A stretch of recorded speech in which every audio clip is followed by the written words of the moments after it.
My name is Emily, and last week my sister dropped her 2 kids off at my place without asking. I was stuck with them for days. The worst part? They called me selfish when I said no. Ever had someone just dump their problems on you and expect you to deal with it? Tell me your story in the comments. The phone rang just as I was about to leave for work. It was Linda, of course. "Hey, Em, I'm dropping the kids off. I'll be back in a few days. Thanks again." She hung up before I could get a word in. I stared at the phone in my hand, feeling the blood drain from my face. I hadn't even processed what had just happened. The kids? Again? This was the 3rd time in a month. I walked to the front door. They were already there, standing awkwardly in the hallway, both of them holding stuffed animals, staring up at me with those innocent eyes that always made me feel guilty. "Hi, Aunt Emily." The older one, Ben, grinned, but it didn't reach his eyes. "Hey, buddy." I forced a smile. The younger one, Lily, was already crying, clutching her blanket. She must have sensed something was wrong. I let out a sigh and kneeled down to her level. "It's okay, sweetie. Aunt Emily will take care of you." But she only cried harder, and I could feel my stomach tighten. I wasn't ready for this. I hadn't asked for this. Not today, not again. "Okay, all right," I muttered under my breath, glancing around for any signs of escape. But there was no easy way out. No easy way to just say no. I walked over to the kitchen, the sound of their cries echoing behind me. I wasn't even sure what I was supposed to do with them. I barely had enough time to juggle my own life, let alone theirs. The phone buzzed in my pocket. Linda again. "Em, please, just keep them for the weekend. I really need this. You're their aunt. It's not that hard." I pinched the bridge of my nose, frustration bubbling up. "You didn't ask me first, Linda. You didn't even tell me this was coming." And she sighed dramatically on the other end. "Come on, you know I can't leave them with anyone else. You're the only one I trust." "The only one you trust," came the response, eyes fixed on the window. "What about me? What about my plans, my life?" Silence followed, long and deliberate. "Look, Emily," she said at last, her tone softening. "I'm really sorry. I'll make it up to you. Just help me out this time. I swear I'll figure something out." The routine was familiar, the empty promises, the way choice was always taken away. "Fine," slipped out, the call ending before anything else could be said. The next few hours blurred together. Ben and Lily settled into the living room, playing quietly, too quietly. They were used to this. I wasn't. Dishes were cleaned, then re-cleaned, eyes drifting back to the kids again and again, while the mind stayed miles away. Linda wouldn't be back for days. She never was. Permission was never asked. It was always assumed. The phone buzzed again. Not Linda this time. A deep breath, then the screen lit up. A message from work. "We need that report by 3 p.m. Let's get it in today, if possible." Morning coffee hadn't even been finished when family messages started coming in, the phone buzzing non-stop. "How could you let Linda do this to you again?" An eye roll followed. Aunt Karen, of course. No time to process yesterday, and already the guilt was piling on. Temples rubbed before a short reply was sent. I didn't let anything happen. I'm just doing the best I can. Minutes later, another buzz. "Emily, your sister needs your help. This isn't just about you anymore." Uncle John. Same tone, same judgment. Each message landed like a slap. There was no avoiding it. The floodgates were open, and once again, everyone had an opinion, and the burden landed in the same place. The kids' voices drifted from the living room, a constant hum in the background. The work email sat open, a report due by noon, pressure already building. But every glance at the screen brought another message, another reminder of having failed somehow. Lisa was called for perspective. "Hey, Em, how's it going?" Casual voice, concern underneath. She already knew. It's been a day," came the forced humor. "Family's already on my case." "What happened now?" Half exasperated, half sympathetic. "Told Linda I couldn't keep watching her kids. Now I'm getting lectures. Apparently, I'm selfish." Selfish, Lisa scoffed. You're literally putting yourself last. That's not selfish. A pause, an imagined eye roll. Family always does this when you say no. A slow breath followed. I don't know what to do anymore. It feels like everyone expects me to stay second forever. I can't keep doing this, but they don't see it. I know, Em, and you're allowed to draw the line. You're allowed to say no. You're not the family's built-in babysitter. The window filled my vision again, her words distant but steady. Everything felt heavy. This should have been manageable. There should have been a fix, but there wasn't. Lisa sighed. Don't feel bad for setting boundaries. If they can't respect them, that's on them. A nod she couldn't see. It's hard. Every no turns into me abandoning them. You're not abandoning anyone. You're taking care of yourself for once. It wasn't a cure, but it helped. A thank you followed, the call ending softly. Back at the desk, the inbox stared back, urgency gone. Focus refused to come. Thoughts drifted back to my sister, the guilt, the weight, the expectation that I'd always clean up the mess. Another buzz, a voicemail from Linda. A groan escaped. Hey, Em, I just need you to understand. I don't have anyone else. I'm struggling. I need this break. I don't know what I'd do without you. Please, think about it, okay? I'll be back in a couple of days, promise. The call ended before the message finished. The apologies didn't work anymore, not when the pattern never changed. Too much had been given already. Again. The phone was pushed aside, legs stretched stiffly. The apartment felt tight, stifling. Everything was loud, even the quiet. A slow walk around the block followed, hoping movement might help. Each step felt heavier than the last. No matter how far I went, the truth stayed close, caught between what I needed and what my family demanded. Coming back inside, another text waited. This time, my mom. I know you're upset, but please don't shut us out. You're family. We need you. The phone was tossed onto the couch. Responding felt impossible. Control was slipping everywhere. In the kitchen, vegetables were chopped just for distraction. Lisa's words replayed. Maybe she was right. Maybe it was time to stop coming last. The thought was easier than the reality. Standing my ground felt like standing alone. The clock blinked. Almost noon. The report still unfinished. A breath, then back to the desk. But as fingers hovered over the keyboard, it was clear the real work wasn't the report. It was getting my life back. A new email draft opened. One sentence, typed to Linda. We need to talk when you get back. Then, send. The day was shaping up to be just like any other. Another string of emails, calls to return, and family messages pinging on my phone. I had finally managed to focus on work when an unexpected message popped up from an unknown number. Hi, Emily. My name is Greg Thompson. I work in legal consulting. I came across some information that might interest you. I frowned at the message, half wondering if it was spam, but something about it felt different. Maybe it was the use of my name. Maybe it was the weight of everything already piling up. Either way, curiosity won, and the message was opened. I'm reaching out because I believe your sister may be engaging in activities that could land her in serious financial trouble. It involves financial decisions that may not be fully legal. I thought you should know, especially since you seem to be the one holding everything together. The screen was stared at, fingers frozen. The words felt heavy, like a bomb dropped into what little calm remained. Linda, my sister. Illegal activity? The message was read again, slower this time. Details stood out, how Linda's name was mentioned, how my role in keeping things together was referenced. This didn't sound like a scam. A reply was typed quickly. What do you mean by illegal activity? A minute later, Greg responded. It's complicated, but I can explain. I just want to warn you. This could affect you and your family in ways you might not expect. Call me when you can.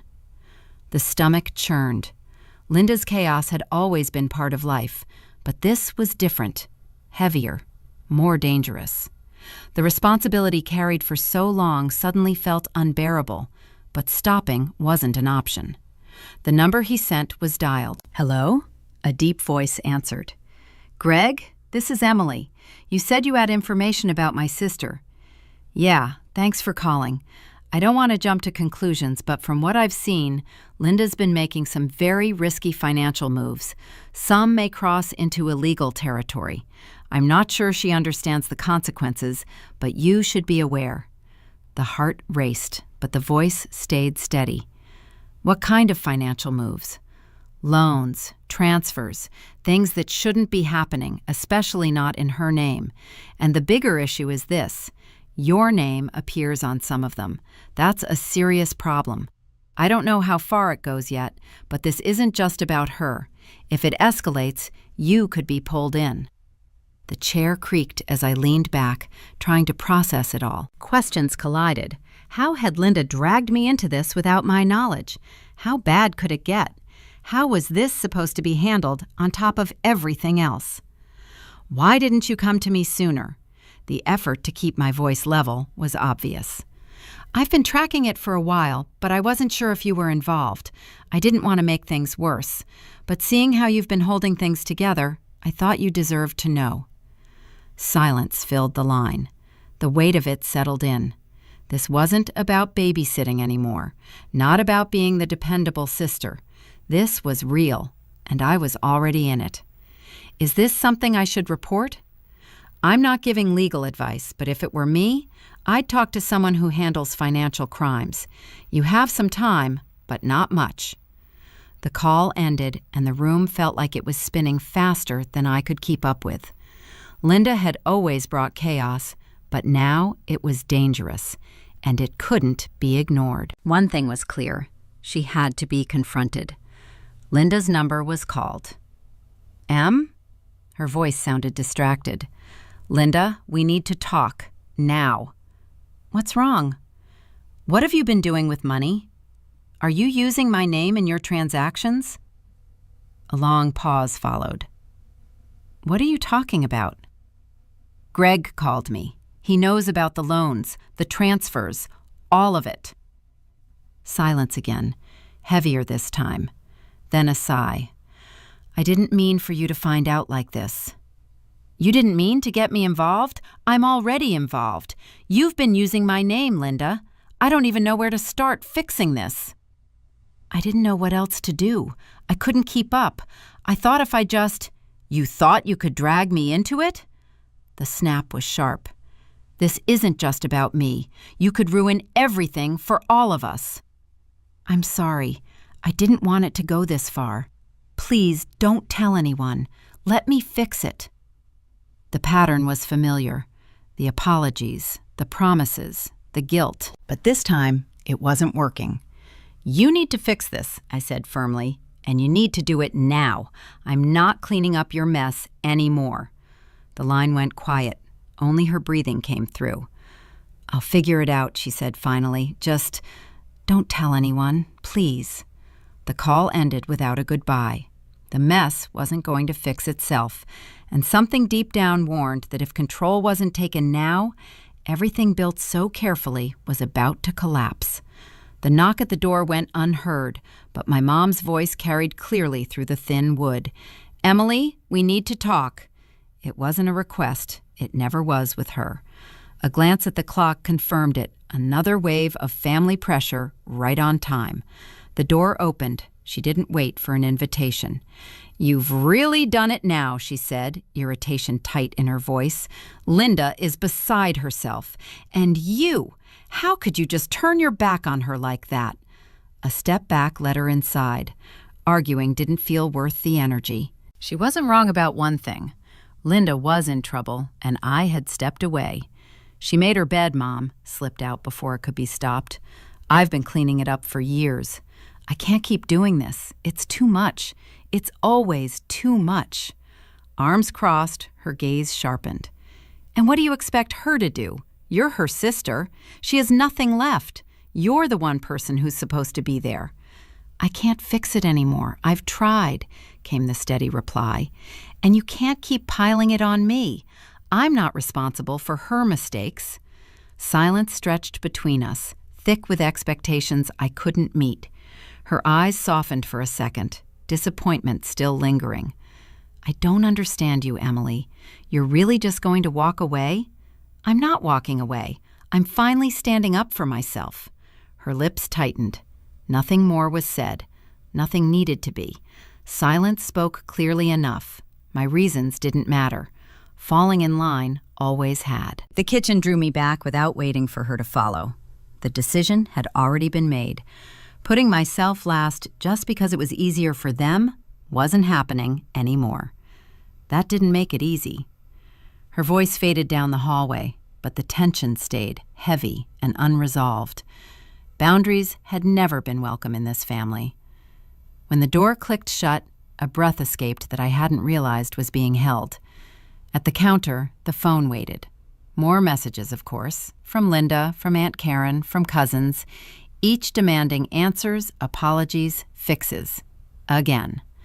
Linda's name was tapped first. Em, please, I don't know what else to do. You have to help me. I can't handle this on my own anymore. Please. No response came right away. Readiness wasn't there. The script was familiar. She wanted everything fixed, like always. I had been her lifeline for too long. A thumb hovered over the screen. Calling her crossed my mind, talking her through it, trying again. Then the question hit hard. Why was it always my job? Why couldn't she handle it once? The phone was set down. That mess wasn't being stepped back into. The doorbell rang just as I was about to sit. My heart sank. Another family member, surely. The door opened without checking. Lisa stood there, concern written all over her face, the look she wore when she knew I was close to breaking. You okay? She asked, stepping inside. I don't know, came out quietly as I sank onto the couch. I can't keep doing this, Lisa. I'm exhausted.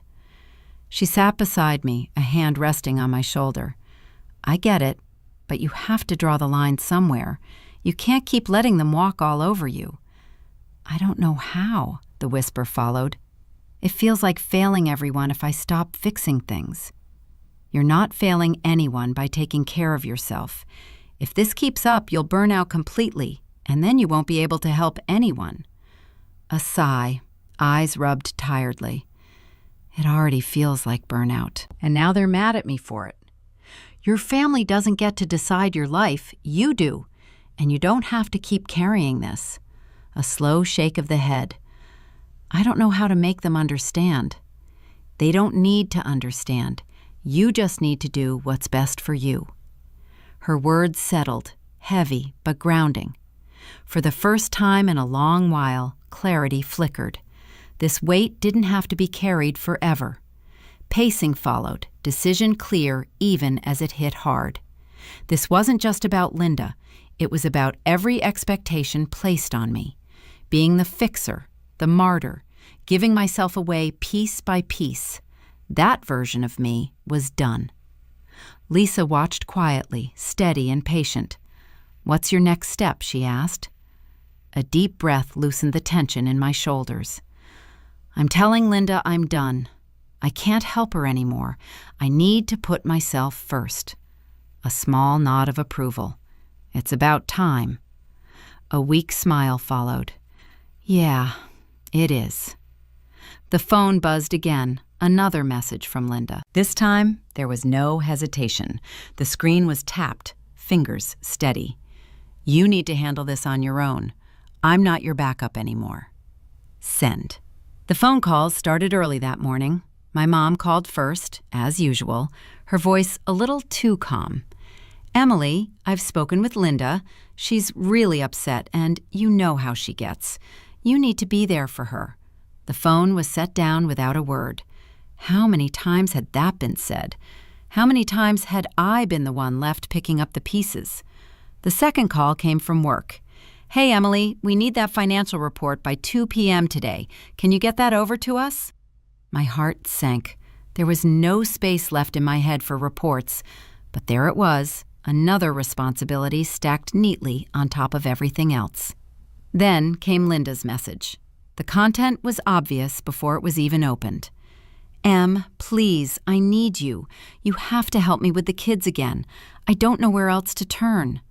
The words landed like a punch. This wasn't a request anymore. It was a demand. Again.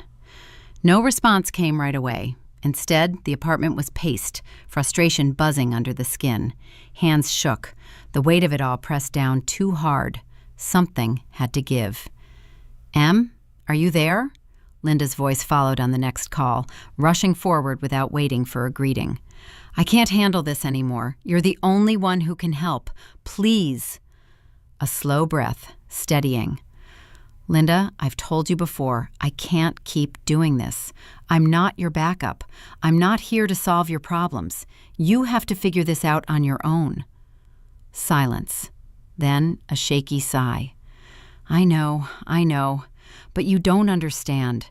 I've made mistakes, and now the kids, it's too much. Please, I'm begging you. I can't do this anymore. You keep asking me to fix everything, and I can't. It's not my responsibility. Another stretch of silence, heavier this time. You're supposed to be there for me. You're my sister. The urge to scream rose, but it was swallowed. The call ended abruptly. The phone slammed down as my stomach twisted. This had never been just about babysitting. It was about years of Linda unloading her life onto mine and expecting me to hold it together every single time.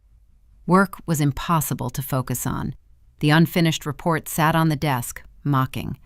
Every glance at the screen made the pressure tighten. Drowning in everyone else's mess, family, work, Linda, it was all too much. Hours blurred together. Then the phone rang again. Aunt Karen. The judgment was already there before she spoke. You need to stop being so stubborn, Emily. Linda's your sister. She's asking for help and you're turning her away. The bridge of my nose was pinched hard. Aunt Karen, I've helped her enough. She needs to figure this out herself. You don't understand. She's struggling. You can't just leave her like this. The words cut deep. Even my own aunt saw me as the villain.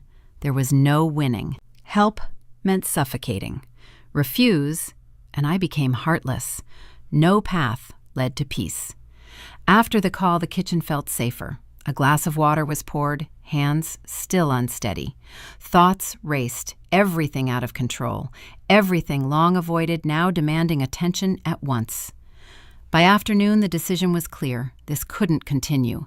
Giving in again would mean losing myself completely. This wasn't just about the kids. It was about every time Linda had leaned on me to fix her life, and it had to stop. The phone was picked up again. Linda's number dialed. Tension tightened in my chest as it rang. Em, she answered, voice shaky, still unaware of how far she'd pushed me. We need to talk. The firmness surprised even me. I know you're upset. No, you don't. The interruption was sharp. You think I'm supposed to keep taking on all your problems. I can't do it anymore. I've been your safety net for too long, and it's breaking me. I'm not your backup anymore, Linda. A pause. Her breathing came through the line. Em, please, I can't do this alone. You're not supposed to do it alone. You're supposed to handle your own life. You can't keep making me your scapegoat. This isn't just about the kids. It's about years of me cleaning up after you. I never asked you to do that, she said quietly. No, but you never told me to stop either. The call ended. This time, there was no regret. For the first time in a long while, the choice felt like mine. Standing by the window, it was clear this wouldn't magically fix everything. The family wouldn't suddenly understand. The pressure wouldn't vanish overnight. One thing was certain, going back wasn't an option. Protecting myself had to come first. The phone was picked up again, fingers shaking slightly as the message to work was sent. I'll get the report in by the end of the day. I thought I had seen it all. Boundaries had been set, Linda confronted, a line finally drawn in a way that had never happened before. Still, nothing prepared me for the phone call that came that afternoon. It was Greg again, the legal consultant from a few days earlier, his tone sharper, more urgent. Emily, I've found something, he said. Something you need to see. What is it? The question came out cautious, braced for impact. There wasn't much left that felt manageable. There's more to Linda's financial mess than I thought. I've reviewed additional documents and found traces of fraudulent activity. This isn't just reckless spending. It's serious. The words landed hard. Fraud. The mind stalled, struggling to make sense of it. Fraud? The word sounded unreal. Are you sure? Yes. Your name appears on multiple transactions, undisclosed loans, questionable transfers. There are also links to accounts she's been hiding.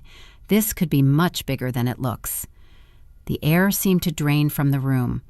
Linda, how far had she taken this? You need to act fast, Greg continued. If this comes to light, it could turn into a major legal and financial mess, not just for her, but for you. If she tries to cover it up, you could be dragged in. The phone slipped from my hand and hit the floor before I realized it had been dropped. Thoughts raced as the familiar sense of responsibility flooded back, the same pull that had kept me tied to my sister for years. Boundaries had been attempted. Walking away had been tried, but this couldn't be ignored. The stakes were too high. The phone was picked up again and Linda's number dialed, hands shaking as the call went through. She answered after the third ring. Em, I told you I was handling it, she said, unaware of what was coming. You're handling it? Anger edged into my voice. I just found out you've been hiding major things from me. Fraudulent loans, illegal transfers. Why didn't you tell me any of this? Silence followed, thick and suffocating. When she spoke, it was rushed, defensive. I didn't want to drag you into it. I thought I could fix it myself. I didn't want you to worry. Worry? A bitter laugh escaped. You've been using my name. You've been digging yourself deeper and expecting me to bail you out. That ends now. I didn't think it would go this far, she said, voice cracking. I swear I never meant for this to happen. It has, came the sharp reply, and I can't be part of it anymore. You need help, Linda. I'm done. The call ended without waiting for an answer. Pacing the apartment, the weight of it all settled in. This wasn't a sibling asking for help anymore. This was criminal, and I was standing right in the middle of it. How had it reached this point? Ignoring it wasn't an option. Pretending it was just another family problem to smooth over wouldn't work. Action was the only path left. Greg was called back. What do I do? The words felt heavy, each one carrying too much weight. You need a lawyer immediately, he said. You're not alone, but you need protection. If this has been going on for a while, you have to get ahead of it before it escalates. A long breath followed, pressure tightening further. This was never wanted, never chosen, but the truth couldn't be outrun anymore. I'll make the call. There was no alternative. After hanging up, the desk chair creaked as I sat staring at the phone. The world outside felt distant, moving forward without me. This was the point of no return. The number Greg recommended was dialed. The receptionist answered. The situation explained briefly, carefully. An appointment was set for the next morning. When the call ended, exhaustion hit all at once. Guilt, pressure, responsibility stacked too high. Being the fixer had worn me down, but this time, action wasn't optional. The phone buzzed again. A message from Linda. I know you're mad, but please don't do anything drastic. I'll fix this, I promise. The screen was stared at for a moment before a reply was typed. I'm done, Linda. I can't keep cleaning up your mess. This is yours now. Send. Silence. For the first time, pleasing everyone else wasn't the priority. Protection was, and there was no apology left to give. Tomorrow would bring the next step. For tonight, the decision had been made.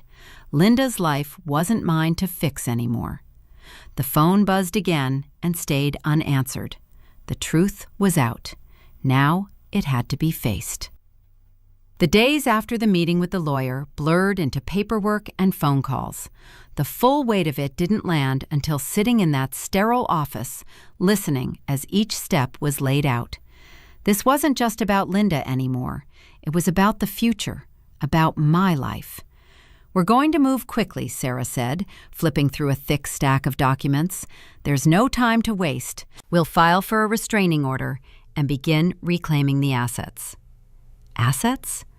The word tightened something deep in my chest. "Everything Linda tied to your name. It's all part of the case now. She's been using you as collateral.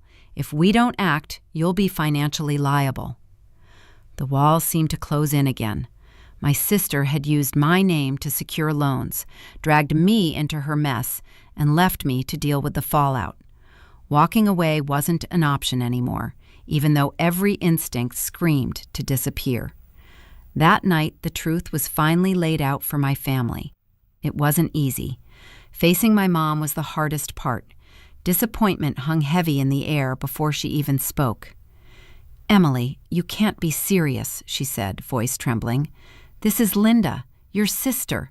You're going to drag her through the mud?" "I didn't ask for any of this," came the sharp reply. "She dragged me into it. She used my name without telling me.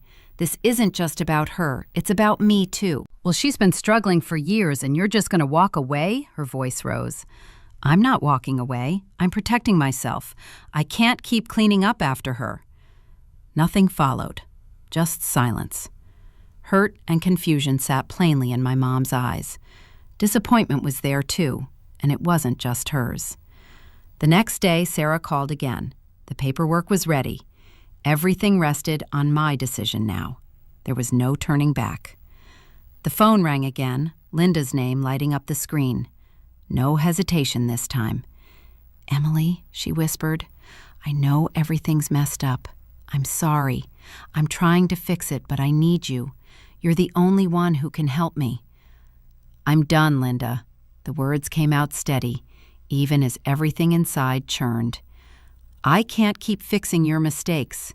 This has gone too far. You have to handle it yourself." "Please, Em.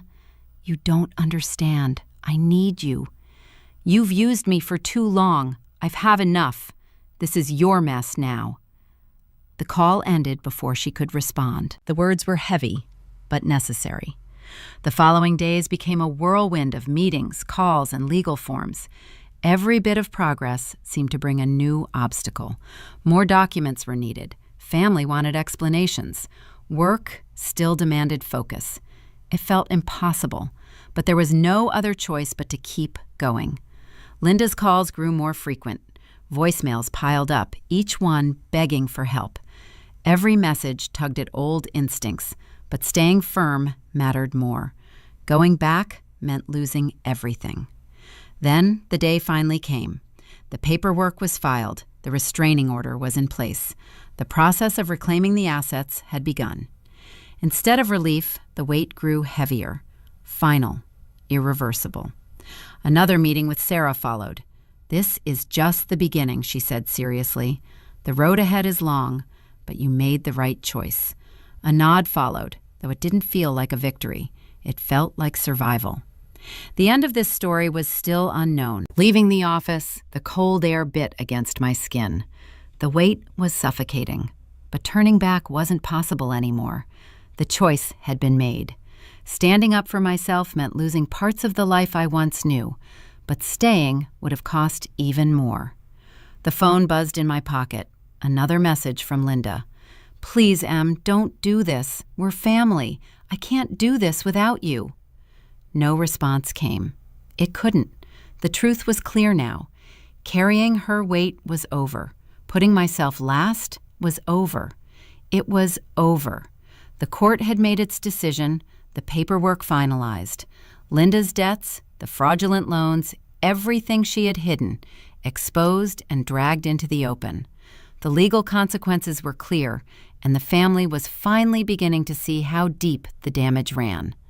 Linda had created the mess, but moving forward was now my responsibility. No more fixing things for her. The phone buzzed with a message from Mom. "I can't believe you did this. You're turning your back on family." The screen was read once, then set aside. No reply followed. No more words, no more explanations. Everything that could be done had already been done. Understanding from my family felt unlikely and no longer necessary. The truth was out, but there was no celebration in it, no relief worth naming. A weight had lifted, yes, but nothing about this felt like a victory. The mess had been cleaned up, and the cost had been high. Linda was facing the consequences now, struggling under the weight of her own choices. The family rallied around her, as expected. Distance was kept deliberately. They would keep justifying her actions, but I wouldn't be part of that cycle anymore. There hadn't been contact for a while. Pride kept her silent. Exhaustion kept me from expecting anything else. She was out of my life now, and that was where she needed to stay. The silence felt peaceful, but it wasn't triumph. Nothing had been won. The only decision made was to stop losing. Life settled into routine. Work filled the days, not out of passion, but necessity. The same meetings, the same reports, the same structure. Dull, predictable, steady. It offered control when everything else had once spiraled. Still, more needed to change. This couldn't be the ending. It had to be a beginning, something different. One evening, after another long day, I sat at the kitchen table and stared at a quiet list of things neglected for far too long. Friendships left untouched, hobbies abandoned, a life placed on pause for other people's crises. That couldn't continue. What had been lost needed reclaiming. The phone was picked up, a message sent to Lisa. "I'm ready. I need to do something for myself now." Her reply came almost immediately. "About time? What are you going to do?" Leaning back, the glowing screen held no clear answer, but the direction was certain. Something had to be mine, something untouched by family drama, by Linda, by years of cleanup. The following days moved quickly. Classes were researched, writing, photography, anything that might redirect the mind. A weekend hiking trip was booked.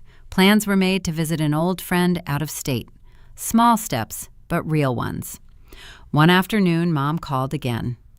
"Emily, I think it's time you came home for a while. You can't keep avoiding the family. We need you." This time, there was no hesitation. "No, Mom, I'm not coming back. I need space. I can't keep carrying all of this." Silence followed. Then a quiet sigh. "I just don't want you to regret this." "I won't," came the firm reply. "This is the only way forward. I'm done taking care of everyone else." The call ended there. The familiar guilt never arrived. Instead, something lighter took its place, something close to freedom.